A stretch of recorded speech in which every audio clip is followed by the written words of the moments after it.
Assalomu alaykum. Bizni kuzatib borayotgan obunachilar hamda YouTube va Instagram kuzatuvchilari. Bugungi bo'ladigan videomiz test etish bo'ladi. Bizga bunda kerak bo'ladi yo'l harakati qoidalari. Ushbu ilovani bemalol Play Market yoki App Store dan yuklab olishingiz mumkin. Juda ham sodda, imtihon markazlaridagi testlar bilan birga-bir ishlangan variant hisoblanadi. Kiramiz. Juda ham sodda interfeys ko'rishingiz mumkin. Imtihon hamma savollar mavjud bo'ladi. Imtihon biletlaridan boshlaymiz. Ko'rib turganingizdek, imtihon biletlari har biri mana 111 ta bilet mavjud. Har birida 10 tadan savollar bor. Birinchi bilet ko'rib turibmiz. Qaysi avtomobil uchun bu belgilarning ta'sir oralig'ida to'xtash ruxsat etiladi? To'g'ridan to'g'ri test etishni boshlaganimiz uchun sizlarga tushuntirib o'tib ketaman. Sariq mashinada nogironligi belgisi bo'lgan avtomashina hisoblanadi, ko'rsatib turibdi. Hamda 327 to'xtash taqiqlangan belgimiz hamda qo'shimcha axborot belgisi bilan jihozlangan. Nogironlar bundan mustasno degan ma'noda qizil chiziq bilan tortib qo'yilgan.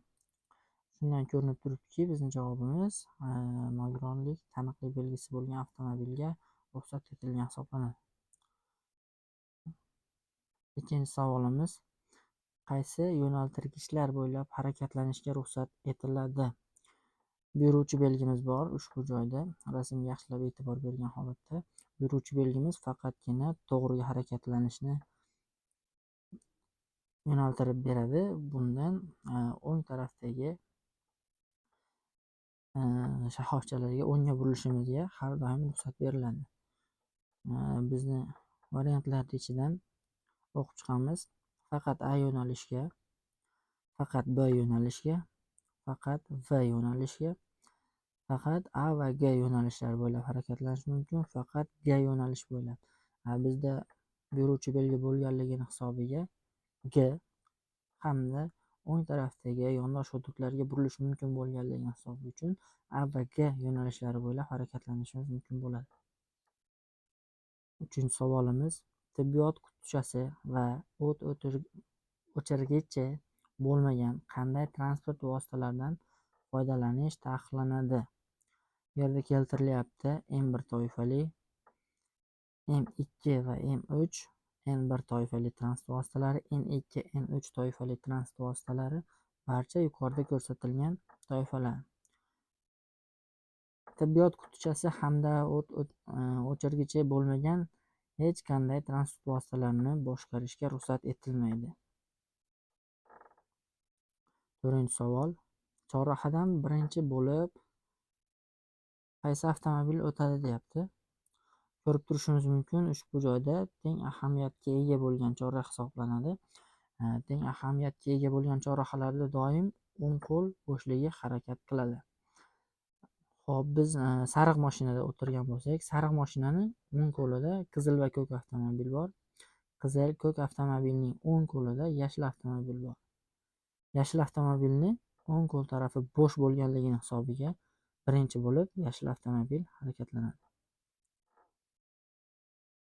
Harakatlanish taqiqlangan.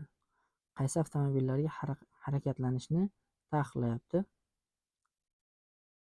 Qizil va oq avtomobilga, ko'k, yashil va oq avtomobilga, oq, ko'k va sariq avtomobilga. Bu yerda tartibga soluvchi oldi va orqasi bilan oq va yashil avtomobilni taqiqlayapti hamda ko'k avtomobilni bu yerda taqiqlayapti, chunki qo'li bilan to'sib turibdi. Bundan ko'rib turibdiki, qizil avtomobilga hamda sariq avtomobilga yurishga ruxsat beriladi. Qaysi transport vositasining haydovchisi chorrahadan birinchi bo'lib o'tadi? Bu yerda ko'rib turibmiz, svetoforlar bor, tartibga solingan chorraha hisoblanadi. Ko'rishimiz mumkin, tramvayga qo'shimcha seksiyalik svetoforimiz yongan. Bundan kelib turibdiki, bu yoqda asosiy svetofor yonib turibdi hamda qo'shimcha seksiyali. Har doim qo'shimcha seksiyadan oldin asosiy svetofordagilar yuradi. Biz belgilaymiz. Avtomobil va avtobus haydovchisi birinchi bo'lib o'tadi.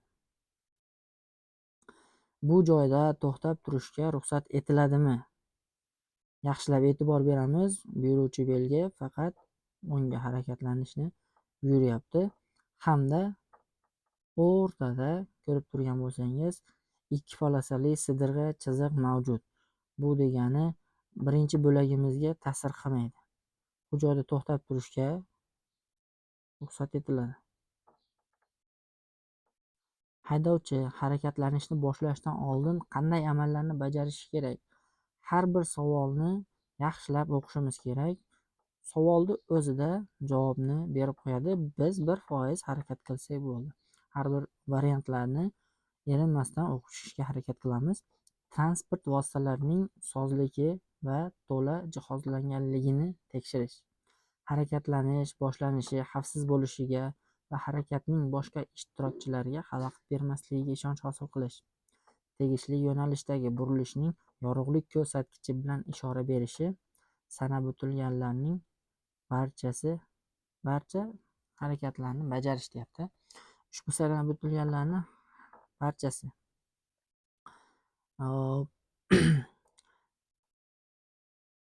biz bu yerda harakatlanish boshqa yo'l harakatida ishtirok etayotganlarga xalaqit bermasligimiz ushbu javobda hammasi keltirilgan. Keyingi savolimiz: umurtqa pog'onasining ko'krak sohasi shikastlangan jabrlanuvchini transport vositasida qanday tashish kerak? Qattiq taxtada orqasi bilan yotgan holatda, yumshoq to'shamada orqasi bilan yotgan holatda, qattiq taxtada yoni bilan yotgan holatda.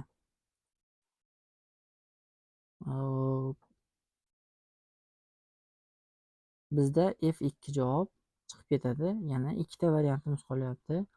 Qattiq taxtada yoni bilan yotgan holatda, qattiq taxtada orqasi bilan yotgan holatda, umurtqa holati singanda orqasi bilan yotgan holatda. Keyingi savolimiz: bunday taniqli belgisi bilan belgilanadigan transport vositasi. Birinchi variant: og'ir vaznli va yirik o'lchamli yuklarni tashuvchi. Uzunligi yuk bilan yoki yuksiz 20 metrdan ortiq bo'lgan transport vositasi. Furgon yukxonasida odamlarni tashuvchi. Bundan ko'rinib turibdiki, rasmimizni o'zida e'tibor bersak, o'ngga va chapga chiziqlar bilan metr o'lchami berilgan. Bu yerda uzunligi yuksiz yoki yuk bilan 20 metrdan ortiq bo'lgan transport vositasi hisoblanadi. Endi tekshiramiz, qanchalik to'g'ri ishladik, testni yakunlaymiz. Ko'rib turibsizlar, qadrli obunachilar, sizlar bilan 100% rejimda ushbu biletni yechdik. Keyingi videolarni kuzatib boringlar. Har bir videoda har bir savollarni izohlari bilan yechishlikka harakat qilamiz.